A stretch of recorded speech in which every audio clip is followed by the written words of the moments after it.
देवस्थान येरमाळा देवस्थान आई येडाईच्या दर्शनाला आल्यानंतर पार्किंगला गाडी लावण्यावरून फक्त 100 रुपयावरून केलेली मारहाण भाविक भक्तांना तिथले जे पार्किंगवाले 10-15 जण पोरं होते त्या पोरांनी हातात जे येईल दगडाने बेल्टनी रॉडनी या भाविकांना मारहाण केलेली आहे। बस रे समोर तू पण।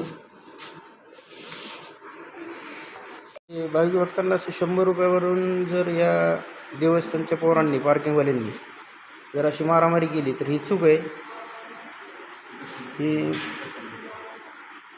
पोलीस स्टेशनने त्यांच्यावरती कंप्लेंट करावी, कंप्लेंट करून त्याला अटक करावी अशी विनंती। हा हीच असतं बाय कुठं असे काय ठुल्यात देवापाशी कडू तसली बोलाबोली झाली काय? बोलाबोली झाली नाही 5 मिनिटं लेट तुम्ही उशीर का करता आम्हाला पुढे गाड्यात आम्ही गेले उतरून लगे बसा गेली हो।